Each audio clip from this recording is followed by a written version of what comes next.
Hello, this week I tried to create a small prototype of a third-person character controller.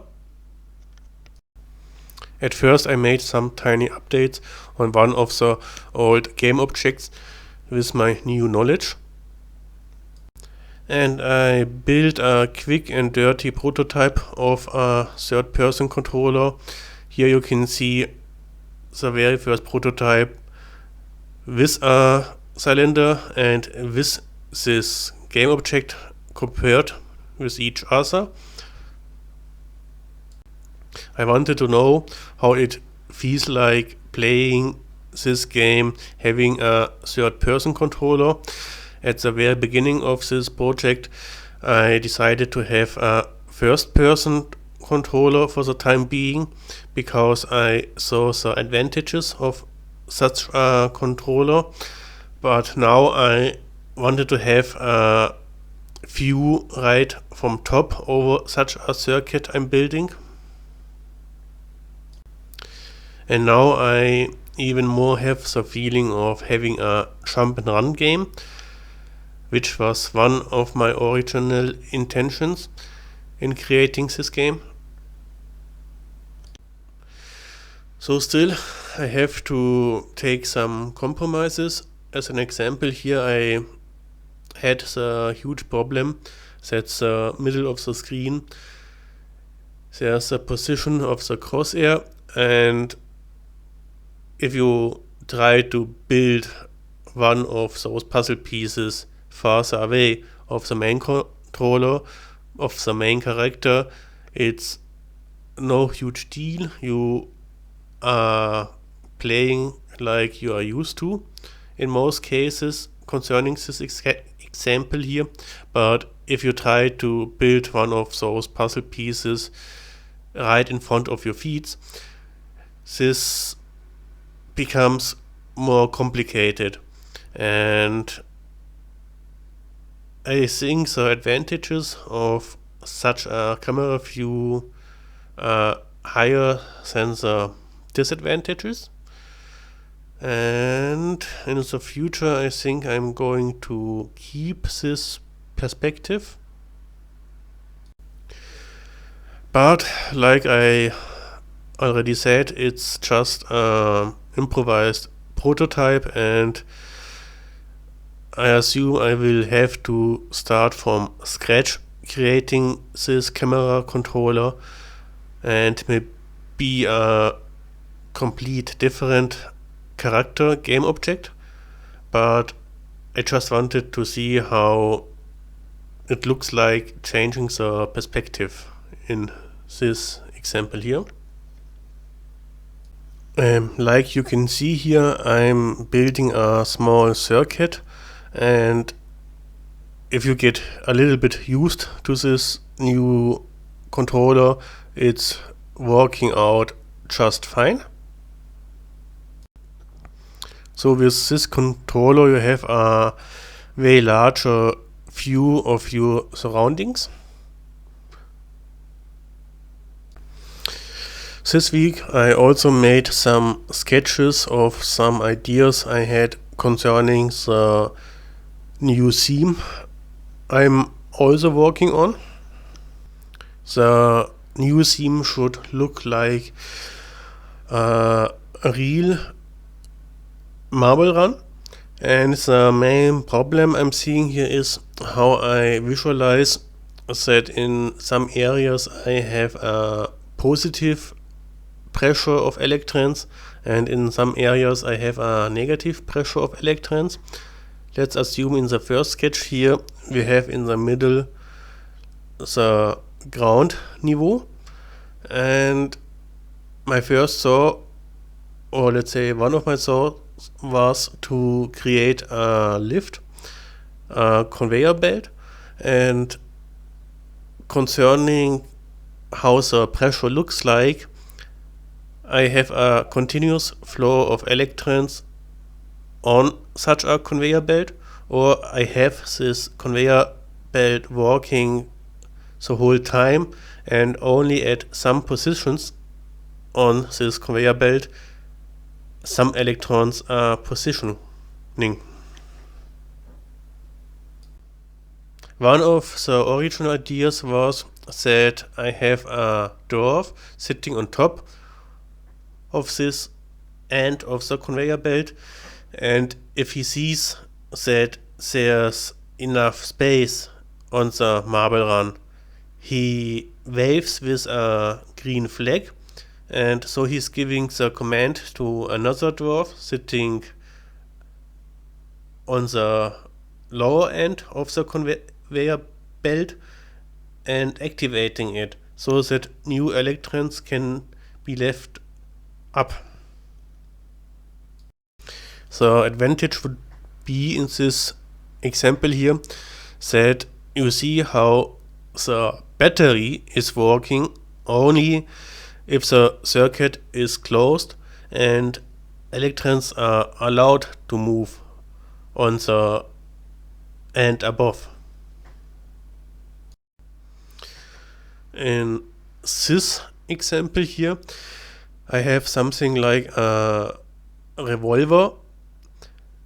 Electrons are always rolling into the holes of this cylinder, and if there is enough space, the marbles are rolling into this space, but if there's already a marble in this hole, in this chamber, no other marble can run into this chamber. So this cylinder is always rotating around, and if electrons are allowed to move in this circuit, the electrons on the end above are allowed to get out and are creating a new hole where the new electrons are allowed to roll in. And in this example here, I would have something like a lift system with two intervals, and they are working asynchron. That means if there is enough room on the top end, new electrons, new marbles are allowed to enter the very next position in the specific phase where the marbles are able to run. But here I am assuming it would just take too much space, and it would have many benefits, but it's also quite confusing, I assume, at least now. The huge advantage would be that this system is always running, but only if marbles are allowed to roll away on the top end. The empty spaces can be filled again with the ones coming from the left side in this example here. Now I'm showing my current favorite example. Here in this example we see a conveyor belt which is always running, and it has a cone on top, and the huge benefit in this example would be that the system is always running and it is always pushing electrons up, but if this cone is full because the marbles are not rolling out fast enough, the new coming electrons are also going back to the button. And in one of the very early prototype ideas, I had in mind that all marbles which are coming into this full cone are also falling back into the bucket where they are being taken out.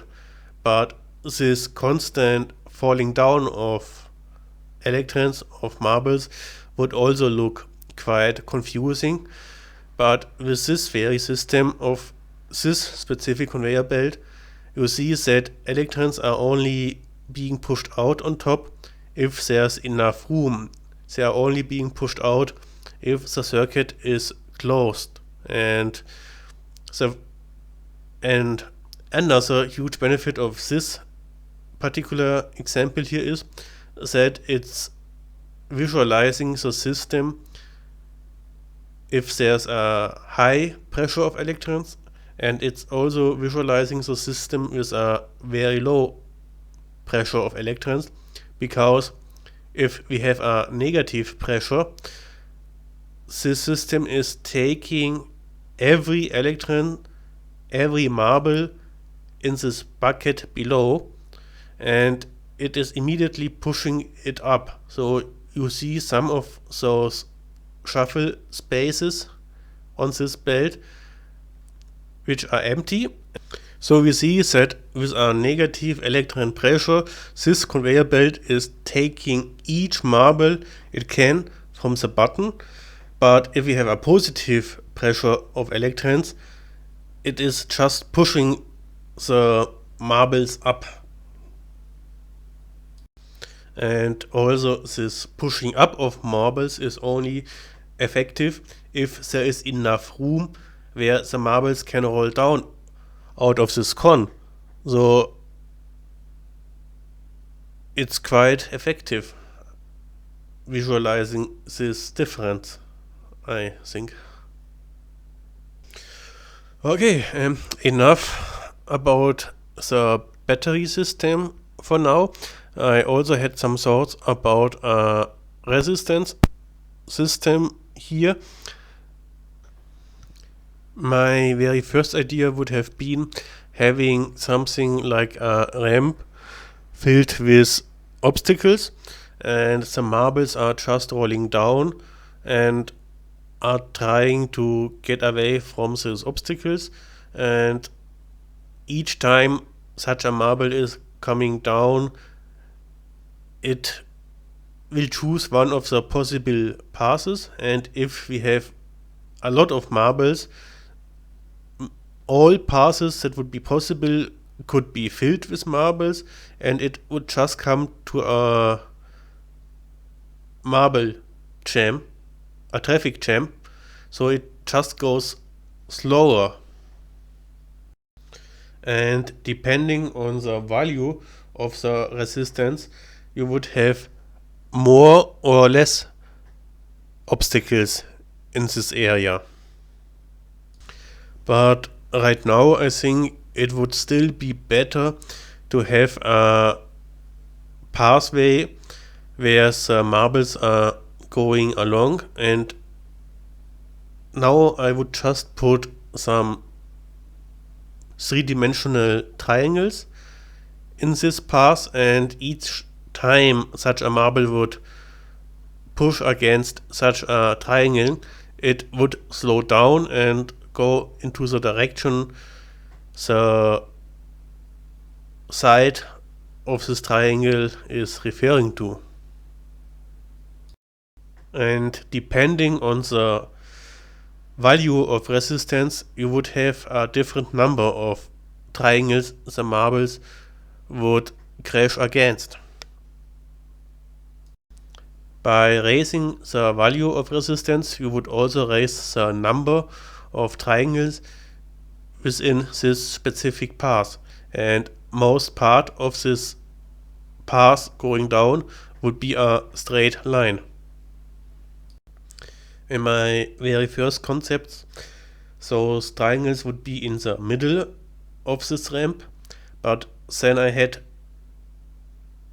to think about how the marbles would in reality go even faster after the barricades, or let's assume the distance between the marbles would become bigger if there is no obstacle on the path until they come to the other end of the battery.